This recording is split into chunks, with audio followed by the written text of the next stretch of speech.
కొన్ని ముచ్చట్లు చూస్తే అచ్చం సినిమాల కథలు లెక్కనే అనిపిస్తాయి. సినిమా కథలకు మూలం కూడా బయట జరుగుతున్న ముచ్చట్లే కదా. పార్వతీపురం జిల్లాలో కూడా అచ్చం సినిమాలు అయినట్టే ఒక కథ అయింది. బతుకు తెరువు కోసం బండెక్కి వలస పోతుంటే ఛాయ్ తాగుదామని రైలు దిగి తప్పిపోయిండు ఒక పెద్ద మనిషి. 22 ఏండ్లకు ఇప్పుడు ఇంటికి చేరి బిడ్డను కలిసిండు. తమిళనాడు ఆఫీసర్లు పార్వతీపురం జిల్లా కలెక్టర్ వాడ తన్లాటకు ఎట్టకేలకు శుభం కార్డు పడ్డట్టయింది. అది ఎట్లా అన్నది చూడురు మీరే. విధిరాత్ అంటే ఇదేనేమో. ఈడ కనిపిస్తున్న ఈ పెద్ద మనిషి 22 ఏళ్ల అజ్ఞాతవాసం ఇడిచిపెట్టి ఇప్పుడు ఇంటికి చేరి బిడ్డను కలిసిండు. పార్వతీపురం జిల్లా కలెక్టర్ శ్యాంప్రసాద్ సార్ వాడ తన్లాటకు పాయిద దక్కినట్టు అయిపోయింది.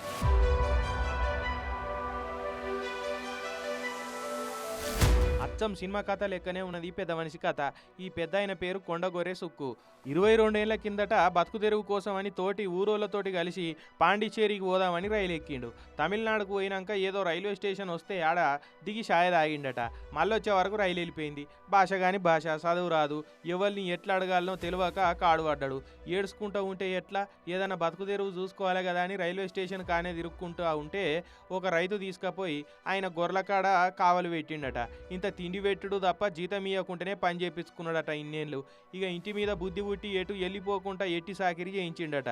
తాత అదృష్టం మంచిగుండి ఈ నడుమ తమిళనాడులో లేబర్ ఆఫీసర్లు ఊరూరు తిరుక్కుంటా కూలీల వివరాలు అరుచుకొని ఎవరెవరు ఏడికెంచి వచ్చి పని చేస్తున్నారో రిపోర్ట్లు తయారు చేసి పని పెట్టుకున్నారట. అగో అట్లా అలా కంట పడ్డాడు పెద్ద మనిషి. నీ పేరేం పేరు అని అడిగితే అప్పారావు అని చెప్పిండట. ఏ ఊరంటే అప్పటి విజయనగరం జిల్లా ఇప్పటి పార్వతీపురం జిల్లాలున్న జిమ్మవలస అని చెప్పిండట. ఇక అక్కడ ఆఫీసర్లు పార్వతీపురం జిల్లా కలెక్టర్ శ్యాంప్రసాద్ సార్కు వివరాలు పంపించి సంగతి అంతా చెప్పారు. కలెక్టర్ సార్ పోలీసు వాళ్ళకి అప్పారావు ఫోటోను పంపి జిమ్మవలస అంతా ఎంకులాడిచ్చారు. ఇక అందరూ ఈయనని ఎప్పుడు చూడలే, అసలు అప్పారావు పేరుతోటి ఊళ్ళో ఎవరు లేరని చెప్పిరట. లోకల్ వాట్సాప్ గ్రూపులలో ముచ్చట చెప్పి కొంతమంది యూత్ పిల్లగాళ్ళు కూడా చుట్టుముట్టు ఊర్లలో ఎంకులాడిరట. ఆఖరికి ఆఫీసర్లు మిస్సింగ్ పోస్టర్లు కూడా వేయించారు. అయితే అప్పారావు అన్నది ఆయన అసలు పేరు కాదట. కొండగొర్ర సుక్కు అన్నది అసలు పేరు. తమిళనాడు పోయినాక అప్పారావు అని మార్చుకున్నాడట. అట్లా ఊరోళ్ళు ఎవరు గుర్తుపట్టలేదు. మళ్ళీ 22 ఏళ్ళ అయ్యే వరకు పేసు కూడా మారిపోయి గుర్తుపట్టలేదు.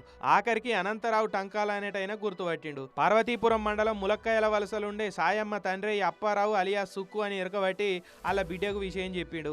ఆఫీసర్లు కూడా ఆ సాయమ్మ ఈ సుక్కు బిడ్డనేనా కాదా అన్నది నిత్యం చేసుకొని ఇక కలెక్టర్ సారు ఆఫీసులకు పిలిపించి తండ్రి బిడ్డలు ఇద్దరిని ఇట్లా కలిపిర్రు. ఇతనికి ముందు ఆధార్ కార్డు చేయిస్తామమ్మా. ఆధార్ కార్డు చేయిస్తాము. తర్వాత రేషన్ కార్డులో కూడా ఇతని పేరు యాడ్ చేస్తాము. తర్వాత సొంత ఇల్లు ఉంది కదా మీకు? సొంత ఇల్లు ఉందా? లేదంటే ఇల్లు కావాలంటే ఇల్లు మంజూరు చేయొచ్చు. స్థలం ఏమన్నా చూసి ఇన్నరా ఆధార్ కార్డు రేషన్ కార్డు కూడా ఇప్పిస్తాం, ఇల్లు లేదంటే ఇల్లు ఇప్పిస్తాం, బతుకు తెరువుకు మేకల యూనిట్ పెట్టిస్తామని మాట ఇచ్చిండు సారు. ఇట్లనే 22 ఏళ్ళు పని చేయించుకున్నందుకు ఆ రైతు నుంచి కూలి పైసలు కూడా వసూలు చేపించి బ్యాంకుల అకౌంట్ తీసి సుక్కు అకౌంట్లో డిపాజిట్ చేయించిరట. ఇక బ్యాంక్ అకౌంట్ పాస్బుక్ కూడా అప్పచెప్పి ఇంటికి తోలిండు. ఇక ఇన్నేళ్లకు బిడ్డను కలిసినందుకు ఆ పెద్ద మనిషికి లేడనుకున్న తండ్రి మళ్ళొచ్చే వరకు బిడ్డకు మస్తు సంతోషమైంది. నన్ను నా ఊరికి చేర్పించిన ఆఫీసర్లకు పెద్ద దండాలని చెప్తున్నాడు పెద్ద మనిషి.